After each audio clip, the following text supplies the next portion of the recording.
Welcome to your program. This is SOUQ Pulse, and you know already, this is SOUQ News. Here we are all about positivities. I will never stop saying that.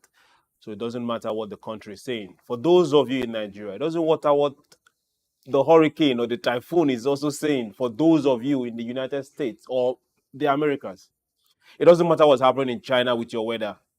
Just know something for sure. That will also pass. And for every one of you out there, we pray, and our prayers will continually be with you. You'll be well. Then also reach out to your brother and be your brother's keeper. Now, for those outside places where you're having intense weather conditions, remember, when it comes to business, we talk. When it comes to conflict, we talk. For those that are fighting proxy wars, people want to talk about it in that light. But hey, if you know people are giving you arms, whether for free or mortgaging your tomorrow, talk. It's SOUQ Pulse. Here we talk. Now, for today, we are diving into something that affects majorly Africans. And for those in sub-Saharan Africa, very close to us, West Africans, this hits us on a daily. And we're going to talk about it. We'll look ourselves in the mirror and ask ourselves some questions that it's not difficult to answer. We will look at ourselves beyond the mirror and look at, okay, what am I wearing? What am I eating? What am I longing for? Who do I want to be? That is where we are heading to. But I bet you are still going to miss it when I open up and tell you what the topic is. My name is Chuks, John Rogers Chuks. Don't go anywhere. This is SOUQ Pulse. I'm going to introduce our guest and tell you where we are heading to. And we will get to talk. We'll be right back. Don't go anywhere.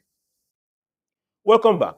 On SOUQ Pulse, we say let's get productive. On SOUQ Pulse, we say let's get to the market with product. Let's also come to sell. For those that are Africans, we say we are not just coming to buy. Let's get counted. Even if we're not joining the race, at least let's feed ourselves. Now, let's ask ourselves these direct questions. Are we really fighting against ourselves when it comes to being productive?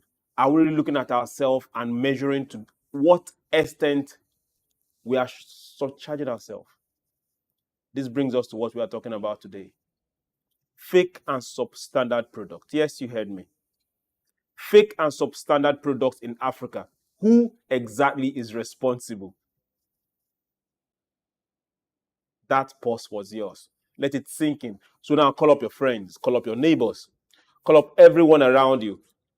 Even the person selling those particular things or making it in your own particular compound, and call them up. Let's sit and let's talk. Now, to bring this to light and open up some cans of worms, both those we are hiding, those we know, and those we refuse to acknowledge, is no other than our own learned analyst. Your Excellencies, distinguished ladies and gentlemen, please join me as I welcome to SOUQ Pulse for this beautiful start of the week, Dr. Idahosa. You're welcome to SOUQ Pulse, sir. Pastor Jukes, a great SOUQ afternoon. You're welcome. And a great Nigeria. Yet, in the making. this requires that great Nigeria. Oh, yeah. Yet, fake and substandard products. Yeah. Who exactly is responsible? Now, for those within Africa, there are 10 major products that is the most common set of products that you get to see, the fake or substandard. We're looking at packaged foods, be it foods for kids, be it the ones you buy to make your own food, be it even infants' food, be it packaged biscuits. All this, pharmaceuticals. Now, this is a major side that is killing Africans. We have footwear. Somebody say, hooray, Turkey, peace to China. We have clothing to the same side. Now we have leather goods for those that like luxury items. Now, which of the ones that you're carrying do you think is original? Then auto parts, car parts, machine parts. Let's leave those countries for now. Optical media, CDs, DVDs, cosmetics. Oh, ladies, hope you are doing good. Alcohol and jewelry. 10 major products that we get to see the fakes all over Africa. Now, this particular industry is accounting for well over $450 billion year in, year out. And Africa wants to get productive. Let's start this way. We have gatekeepers across Africa. Oh, yeah. From NAFDAC to SON to whatever names you decide to call them in their own countries. Regulators. Are they responsible for this product flooding African markets? Well, we cannot completely isolate them or exonerate them from blames because if you have an obligation, as a matter of fact, you take budget from government and you receive salary from same government, it's just natural that the job you are paid to do is done well.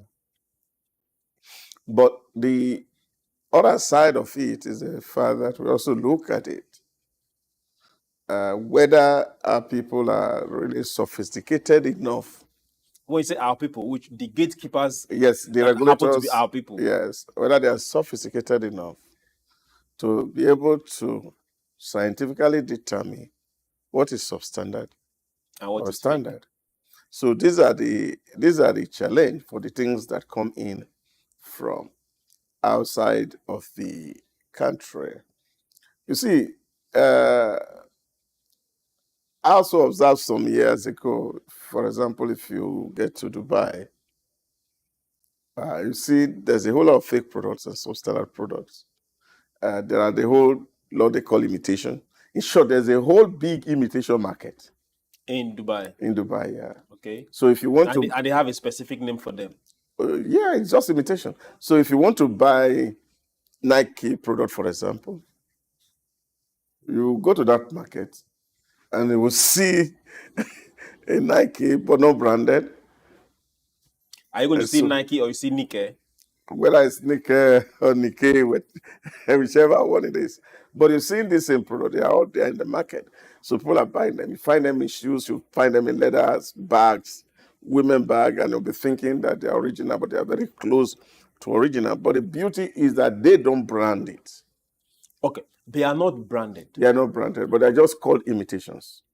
Because the laws allowed for it, because number one, for price sake, I can find that you want to buy a Rolex, which is some thousands of dollars, and then you have an imitation of a Rolex, Not branded. not branded, but That's in Dubai. in Dubai you can't really distinguish between the real Rolex and what you're buying. Let's now bring it here in Africa. So what I'm trying to say here is the fact that the market is so regulated that the imitation cannot mix with the original.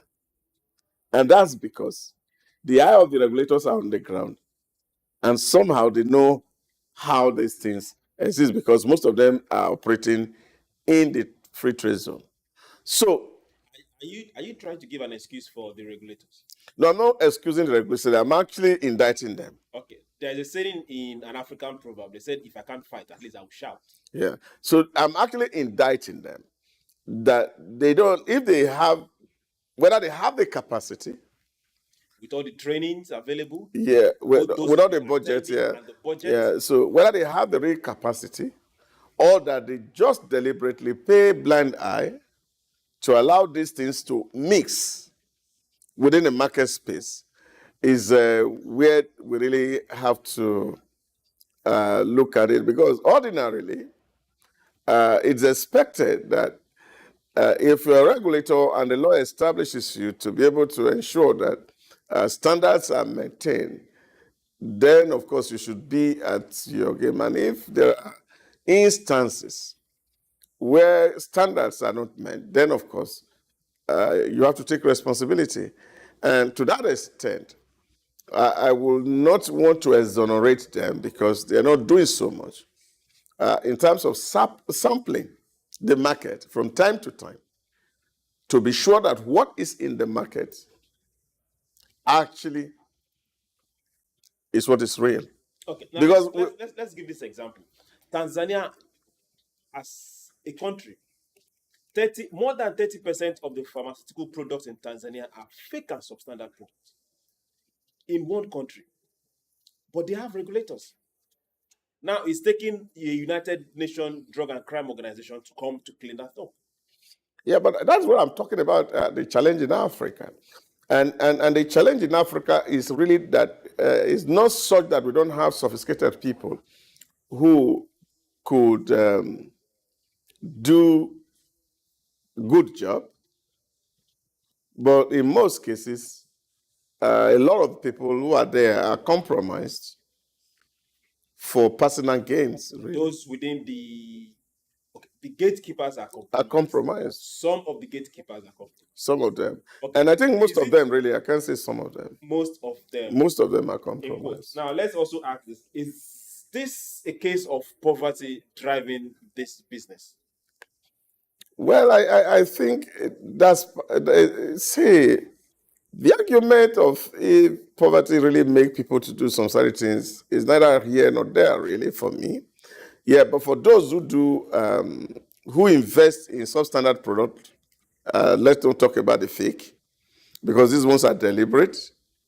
And they are saying if we bring in products into the country that are original, the buying power of the consumer is so weak that investing in standard will not bring any definite results.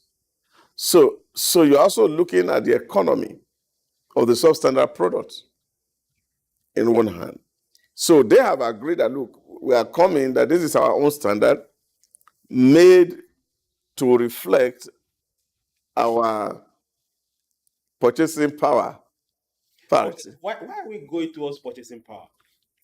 A lot of this products for clothes, for shoes, for cosmetics, for drugs, a lot of them are imported. And a lot of them are foreign brands. Why can't we seek or look for local brands? Must it be foreign brands?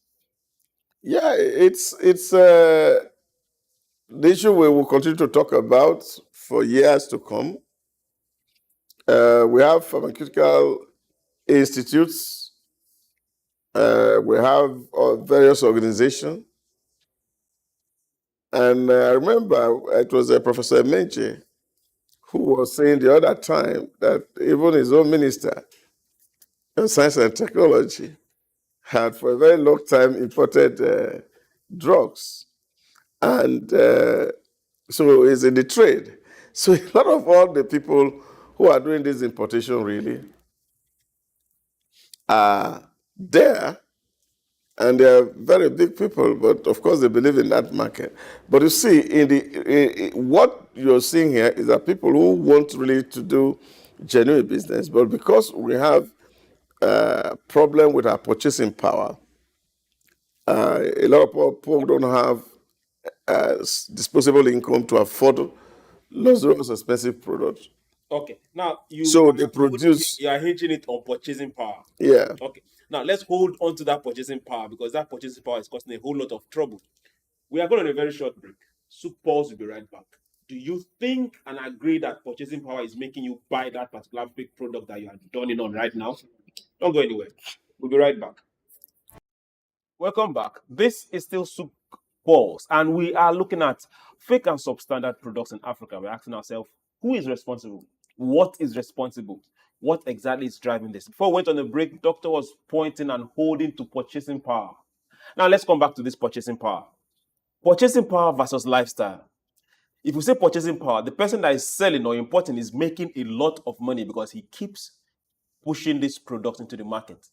But there are people that continuously patronize this imported product, these sellers. Is it the lifestyle that is driving them?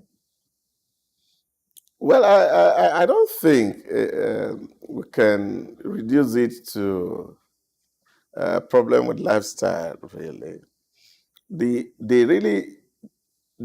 truth is, you look at your environment and you want to dollarize almost everything because all the importations are done in dollars. And you have an item that's selling 1,000 naira or $1,000, for example. $1,000. $1,000. That's now, almost 1.7 million. Oh, that's what it is at the current rates. Yes, for those in Nigeria. Oh, yeah. So you're looking at it. What is the average wage in Nigeria? And I don't think that our average wage is up to 400,000 naira monthly. So when you look at that kind of an environment, you're saying to yourself, the highest wage earner and the lowest wage earner at the current value of minimum wage is ranging 260, 270,000 on the average. And that's far less than $200. So when you bring in such items that are that expensive, at the quality it should be in the market, so what are you going to find? You find that the seller keeps them in the shelf, are not able to sell, and capital is tied down.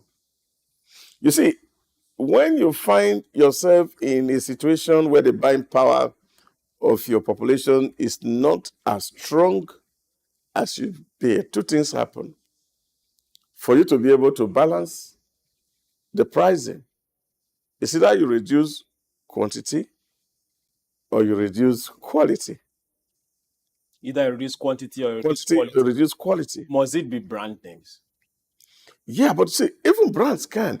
So what they do is, see, how do we accommodate the hostile macroeconomic environment with soaring interest rates, soaring exchange rates? And so we're looking at it. If we say, okay, how many quantity can we reduce? Will it be able to meet up or balance the gap created? So if it's not able, then you are thinking of what other alternative is possible. Can we reduce the quality of inputs into the product so that reduce the cost of producing the product? Cost of producing the product. So I remember some years ago, and keep the profit. Yes, but at the detriment of the customer. No. You see, most of the time it's not even the profit. I remember some time ago in my neighborhood, I wanted to buy paracetamol, and I went into a pharmacy and they brought out a paracetamol for me, and they called the price, and I said, "Is it because I'm in the estate?"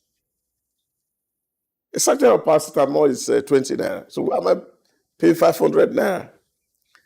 And the pharmacist said to me, so say they are not the same. One is imported and the one is sourced locally. I said, but they are paracetamol. What's the difference? I was very curious to know what the difference were. And he told me, well, it's in terms of the inputs, that the material that I use to produce the one that is brought from abroad and the one that is made locally are not the same material. So I said, so why are we doing this? We are destroying ourselves. He said, but the 500 naira sachet, how many people can afford it? So if they cannot afford 500, you have to make available the one for 20 naira that they are able to afford. So that business thinking is what actually is driving these substandard products that you're seeing everywhere. And then, of course, wickedness drives the fake products. Wickedness drives the fake product. Then business thinking drops the substandard product. Yeah. But we can still have products that are not as expensive or cost-wise to some of these products made locally or sourced locally without going for these major brands. But why do we still go for these major brands? Or go for the imitation, as you said earlier on, of these major brands? Typical example, shoes.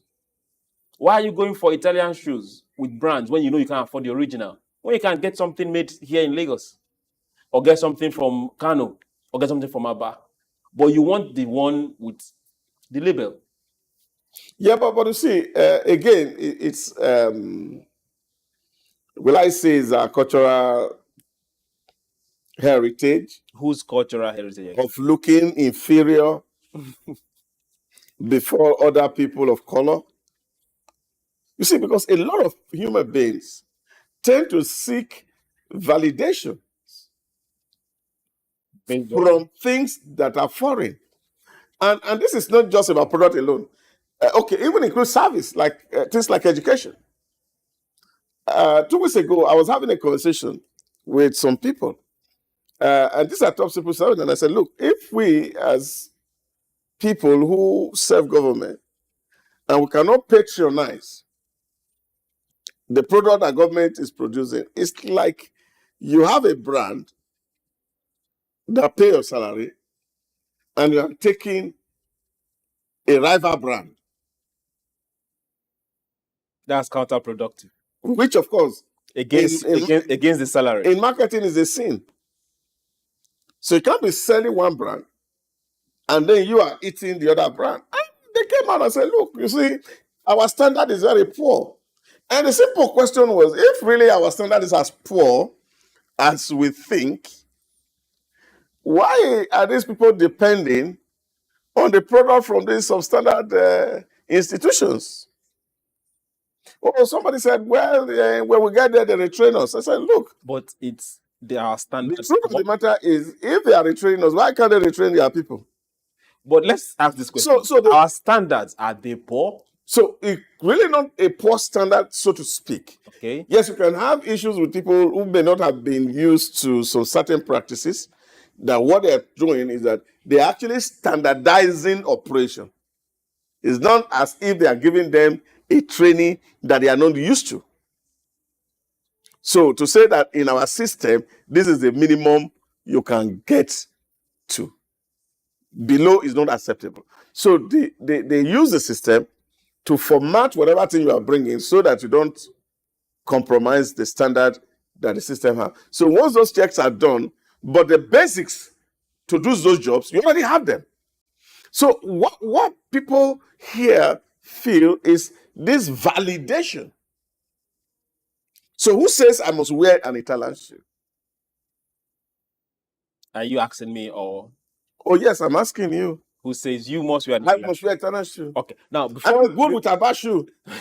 before we get to who says you must wear an Italian shoe, let's ask ourselves this: is government losing money to this?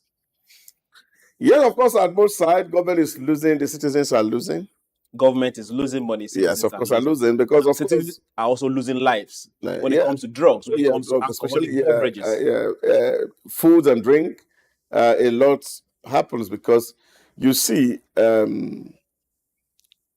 what you get here is just terrible. A doctor friend of mine, some time ago, she was not feeling well, so she had to travel to South Africa. Only South Africa here for a treatment. I remember when she came back from hospital. She's a medical doctor. And she said she felt for us as a country that even the bandage they use in holding the drip itself, the needles,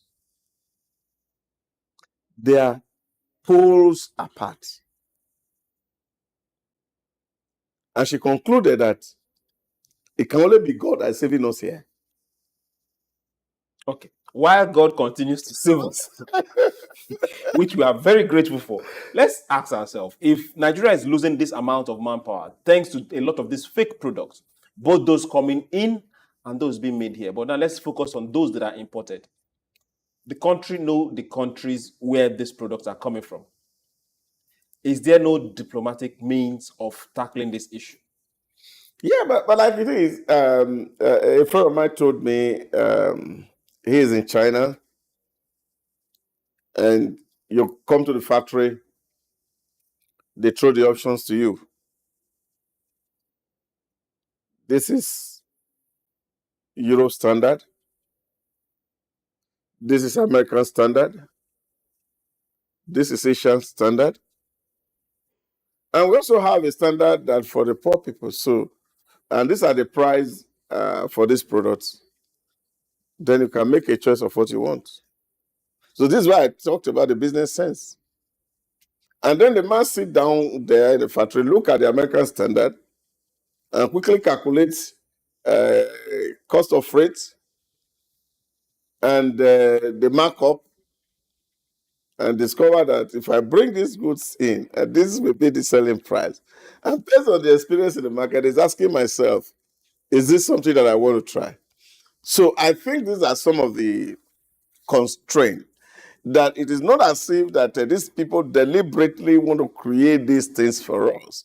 But we get into this business practice and we're saying to them, this is the mode we want because this is what our people can buy.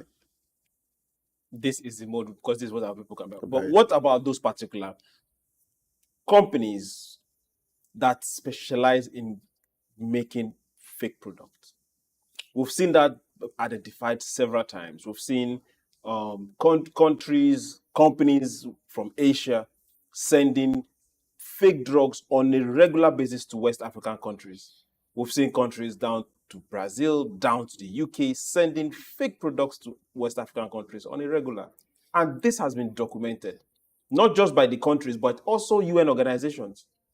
Why are we not seeing means of a diplomatic means between countries, trying to hold them responsible for that? Yeah, but you also look at it. Now here you're dealing with B2B, not B2G. If it is G2G, that's government to government, at diplomatic level, you can resolve it. But if it's B2B, there's a degree to which you can intervene. But government can get involved because if the B2B doesn't work, there's no tax coming to government. The degree to which you will be able to intervene is now what your regulators are able to do. So if a substandard product is brought in here, Standard Organization of Nigeria confiscate them, their fiscal product. If they are food related, drink or medication, NAFDAC confiscate them and destroy them and probably prosecute whoever is bringing those things here. And then blacklist those corporations from selling their brands in a country. So we don't need United Nations to be able to do that. We only need an efficient and effective regulatory framework to get this sorted. So that ball is in our court. So we don't need to blame the other guy. When you say it's in our court, whose court exactly? Court of the business or court of the government? The court of governments, especially the regulators, who are within that space, that should know better and do better. I remember several times I take even back from here to elsewhere. If they are brand new, they have a means to check whether they are fake or they are genuine products. That's at the airport. At the airport. Okay. So they should be able to determine it to say, okay, is this even common use of pricing alone? Okay. Let me bring you back to this issue of government diplomacy or government taking actions. Some weeks ago, we had a Chinese company. Yeah. No, they're not saying it, but we 100% know that Chinese company is backed by this government. They seized some Nigerian assets because a state government entered into a negotiation with them. Same month, we also saw the US take what belonged to another country, planes to be specific, that belonged to a president, without calling the names, but you know that already, because he was owing, and they were owing another company. These are proactive measures governments took on behalf of their own. No, I don't think it's government. If you look at the story of the Nigeria and Chinese company, will the company go to that length without government backing? No. They don't need to have a government backing. I think. What about that of the US? It was even the security agencies that did that. No. What I'm trying to say to you is that, for example, if I go to law here in Nigeria, if you go to law, okay, in Nigeria, and I secure justice or judgment from a court of competent jurisdiction, it's natural for security agencies to enforce the terms of that judgment. So they don't need government to tell them enforce or not enforce. Okay. But in the case of the China, we're not saying enforce. those companies had government backing. No. It may not necessarily be government backing, because these are... If they don't have government backing, how can they go against a nation? Oh, they can. What you see, this is the problem, and I think people must realize this. Most of the businesses we enter into, okay, at global level,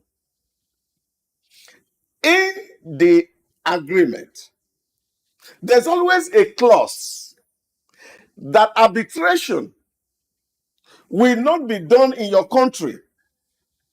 So see, that is fixed in the UK or in the US or somewhere else. Arbitration between a company and a state. Yeah, so and they took property that belongs to a nation. Now, this is what I'm saying to you. State. No, this is what I'm saying to you. They said they are entering into this agreement. Arbitration between a company and a president. And they took property that belongs to the country. Yes. See, this is a B to G agreement. Now, what have they done?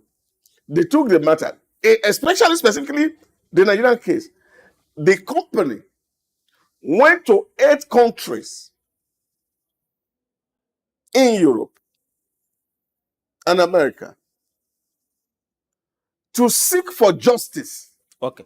While they were going out seeking for justice, why can't our own standard organizations, our own regulators, also go to other places to seek for justice with the country's backing? Yeah, but you see, we don't see that happen in Africa. What is different here is the agreement is between a company and the regulators are not involved here. So what these people have done is that I am a company, you have violated the terms of our contract, and the law says that when there's a violation or a breach of the contract, we can't do arbitration in your country because the process is too long. So we write it down on that agreement or your contract. So when there is a dispute, automatically we take the dispute to where the arbitration is to be done. So, and that's not your environment. Because I keep using this Esau and Jacob metaphor. Okay, before we get to Esau and Jacob, let's look at this burning issue. Over 70% of the road accidents, aside the bad roads or carelessness, is caused by substandard products and spare parts fixed in cars, from tires to wheels to machines to engine parts, a whole lot of it. And we know where these products are coming from, down to brake parts. We know where these products are coming from. When are we going to see Nigerian or African government or African regulators hold people responsible? Because we see countries recalling full models of cars year after year, not the regulators. The country themselves are saying, no, recall these cars from this country, recall this car down to EU. What is happening in Africa? Why don't we take this kind of thing serious? Yeah, but we just leave the debt to God? Yeah, that's what I'm saying is these issues have to do with the regulators. I read recently there was a challenge in a country, and they said that the Toyota product, that the airbags were bad of a particular batch. Over 2,000 of them had to be recalled. There was also a case in the US of a certain brand of car that the brake pad were not good, and therefore they were causing severe accidents. Now, what do? Cases are filed against these companies. And the court rules that, look, there should be a recall, and the company is slammed with a fine. So, see, that you want to do business here, pay the fine, or, of course, your brand become persona non grata in that environment. So, what is here in Africa is that a lot of our people compromises a lot. So we cannot enforce some of all these provisions. But again, it's come back to the issue that people talk about that when you pay peanuts, you can only get monkeys for workers. When you pay peanuts, you get monkeys for workers. Okay. I'll let that sink in. Let's get back to the case of beverages, be them alcoholic beverages, be them drugs, be them any other form of beverages, even if non-alcoholic, that we see a lot of consumption happening in Africa, and we are seeing deteriorating health systems coming from them. Now, the more people get sick, the more it labors on governments to put and spend more money in that sector. Where and when should we start seeing sensitization, and who is responsible for that sensitization? To the younger people, to the elder people, when it comes to this kind of product? You see, it's quite unfortunate. The last time I was traveling from Toronto back to Lagos, at the airport, I was scanned by a machine, and the computer system was showing that around my abdomen there was a substance. So I wasn't allowed to pass. They had to use further technology to check, and they came to do physical check before I was granted access. People who are doing their job. A common "Papa, welcome. Waiting you bring for us." We get a lot of things slip by. That is the point I'm making. And people are saying reason is that because we are paying peanuts, we only have monkeys working. You're still holding on to the paying peanuts and having monkeys working. Okay, now let's leave the ones that are imported. Let's leave the faking done out and brought to Nigeria. The substandard. Yeah. Let's leave the substandard imported, And crossing talk borders. about the fake. Now let's talk about let's talk about what happens on African soil. Wickedness. We see videos later on after issues have happened and things have happened, and you get to see that some of these products are being made right within the houses of people we term responsible, right within marketplaces, right inside major marketplaces, down to residential areas. And people know, people see, people have lived with them. Why have this population been quiet all this while? Well, somehow people may not know really because So people may not know they may not know really that on every early morning they bring out a brand from your compound. Yeah, so branded. No. You see, the movement is two ways, not one way. Okay. These people are not just doing fake; they're also doing original. So you don't know at what point the original come in and the fake is going out. So they are packaging a beverage that is made in Ogun, somewhere in Lagos. Yeah. And you don't know that something is wrong. You see, it's the hand that... Or they are packaging the Panadol you bought somewhere in Omole, in Aja, and you don't know something is going wrong. Oh yeah, the neighbors may not know, but the people who are doing it, because they are deliberate and understood what they are doing, of course, they won't come out to tell you that, look, this is what they are doing. After a while, people within will know. You will see. It's difficult for people to know.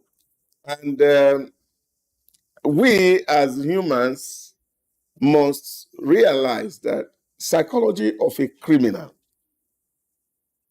is how to make money. And we are making money, all of us are sharing the money. No, when it comes to all of us, we need to define who is all of us. The people involved in the business. People involved in the crime. In the crime, yeah. Okay. Yeah. So for them is a source of livelihood. And this is what you see on a daily basis. Don't you see the way we think as a people?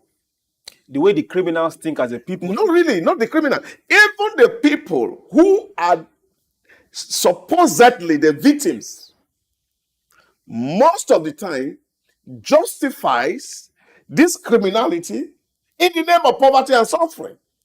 And they call it that these people are generating income. Government didn't give them job.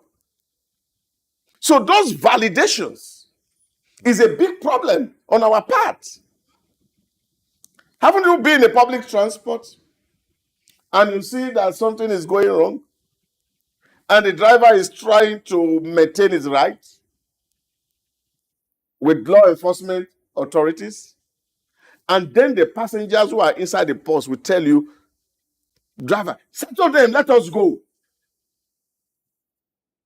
Because we have an environment where people don't want this done right. Rather than join the driver to fight injustice, they join the criminals to defraud or rob the driver. That happens in that environment. We see that everywhere in the streets.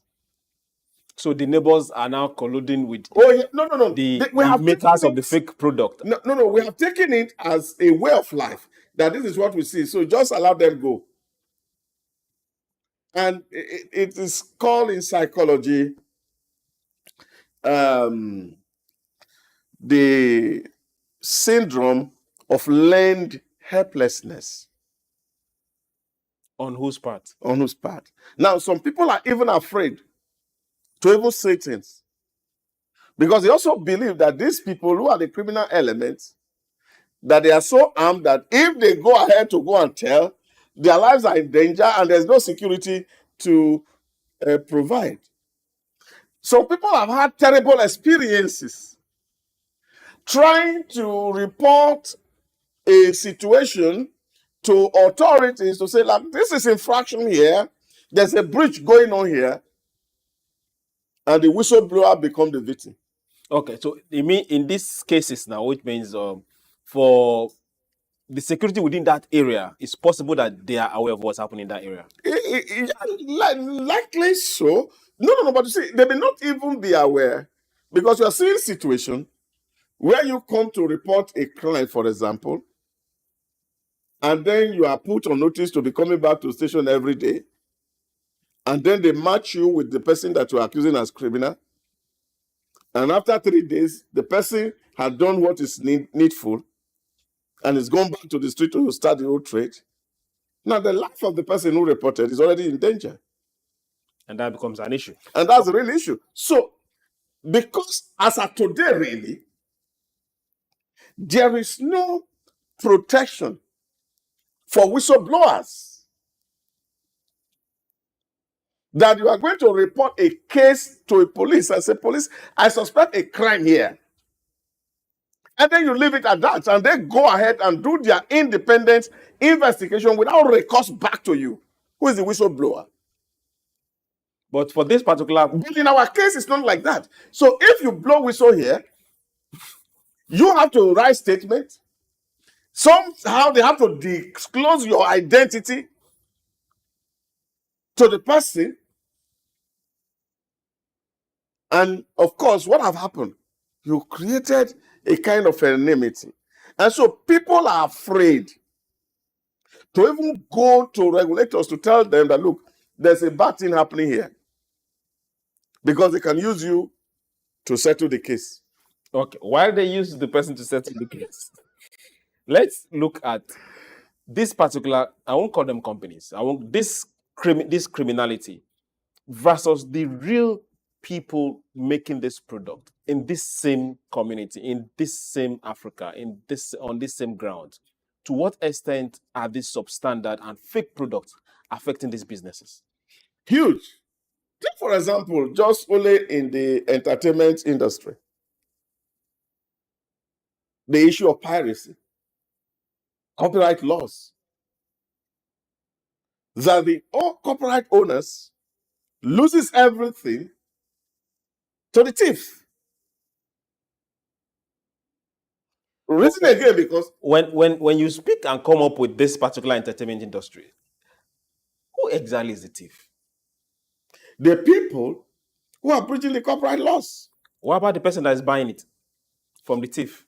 From the said thief. but because really our penal code says that if you buy a stolen property, the seller and the buyer, they are both guilty. But we see when it comes to the entertainment industry, just like you said, a lot of patronage goes to pirated copies of creative works. At what point should the person that is buying get informed that he is committing a crime? See, the people who are buying, they just plead alibi and say, "Oh, we don't know. We don't know the difference between what's fake and what is original." Are you exonerating the person that is buying? I'm not exonerating. Let me give you one very simple example. If you go to Boundary here, at our backyard, a lot of books are printed. And you have the buyer who comes here and says, "Oh, this is the place where you get them cheap." You know, I keep talking about this economy issue. So when people say, "Oh, people have a knack for cheap things because of the level of disposable income." So when you're busy buying it cheap, you're robbing the original owner of the copyright. So this is a problem. So they say, "Oh, it's cheap here." And the people even make it look as if that they are original. That you have to really be very clever to get these things sorted. And I think this is why you see today, really, I saw that recently, that most of the products that are coming from big brands right now, they all carry barcodes. Okay, now, is it possible, I'm just thinking out loud, for those big brand products, for those luxury items, can they just turn it to a class thing? Sell it to a class? No. They don't need to sell it to a class. Produce something else for other people. I think the enlightenment we need to give to our people from here is that big brands right now, as we speak, they have barcodes on their product, even including medication. What buyers need to do right now is to take this education for us for free. Probably in return, they can give us more time to watch SOUQ Pulse. Is to check on the phone the barcode. It will show whether that product is genuine or fake. Since regulators have failed. But we know that the original has a barcode. If you check the barcode, it takes you to the company site to give you the batch number and the description and specification of that particular product. And I think one of our colleagues here did that recently, and he went to buy anti-malaria in his shop, and they gave her on the counter. And then, of course, she was not too sure. She scanned the barcode, and there was nothing on the code. And he said, "This is a fake product." So, if every consumer is that enlightened, at least technology has made it possible for us to be able, on our own, to protect our life and defend ourselves against this wicked set of human beings. Okay. Defend ourselves against this wicked set of human beings. How can government stand against this? We can't excuse the government on this because this is big. This is huge. How can African government stand against this? It's going to be a tall order. A lot of people saying, "Oh, maybe democracy is not able to help." Maybe people talked about benevolent dictatorship for Africa because that's the only way. If it's still going to be electoral, a lot of things are let slip. How can we explain, for example, a Binance person was arrested and the following day disappeared in Nigeria and was found in America? We know he didn't trek. He would have gone through the airport. How did it happen? People were in custody of this guy. How did the guy get off their custody? He is not a fake product. Recently, we saw, even with the bad governors, there were some foreigners arrested. The following day, the foreigners have disappeared. We had cases here where people kingpins of kidnapper was arrested. And then, of course, the police and the army had to fight. And the police were wasted. And the kidnapper disappeared. Now, this is the regulatory environment that we are used to. So that's why I'm saying that if the regulators are not living up to what they should do in terms of sampling a product from time to time, from market to market, to ensure that whatever is on the shelf are genuine from the manufacturers. Then the citizens in most of these products can resort to barcode to check for authenticity and genuinity. Okay. Now this brings us back to our topic. From everything we've said, everything we've covered, and those that we refuse to say, where we refuse to go, fake and substandard products in Africa. Who exactly is responsible for them? Well, so many factors we can point at. One, the regulators on the one hand, the wicked people on the other hand. Well, we say wicked people. Who are these wicked people? The wicked people are those people who are perpetuating the act of producing things that are not legitimate and without any sense of humanity, and really don't care whether somebody die or somebody is incapacitated by their act, and they're only desperate to get money to only show off a class. Thank you very much, Dr. Idahosa. It's always nice and beautiful having you on SOUQ Pulse. We have time allocated to this particular program, and it's just an hour. We've gone beyond what is given to us, and now we have to shut down. Thank you again, sir. My pleasure always. Now, to every one of us out there, let's get this straight. He said wicked people. Now I'm not going to call you a wicked person. That is for you that is not doing it. But for we that are going to buy those particular products, knowingly or unknowingly, we are also responsible. If you join in putting money in the hands of a wicked person, you have only encouraged him to go and get more goods. That is also coming back to haunt the society. Now, listen, if the government can't make and provide for us because they can't get enough tax from the production companies or manufacturing companies around, it is us that is going to suffer it. We want to get productive. So let's block areas where we are wasting and causing a whole lot of health challenges. We can't run away from it. And for the younger people, consume less of what is killing you. Let that sink in. You will have no excuse. We can't, at your age, have kidney issues. It's not African. Your great-grandfathers lived way, way longer than what is happening now, thanks to what we are consuming. And a lot of them happens to be fake. Our lifestyles need to change. You mustn't look like the person on the other side. Let them look like us. Let's all get our hands dirty and get productive. My name is Chuks, John Rogers Chuks. Remember, this is SOUQ Pulse. We will never stop talking. Let's do this again tomorrow. Have yourself a beautiful weekend. No, it's not weekend yet. We just left it. Have yourself a very beautiful day. And remember, love your neighbor as yourself. Bye.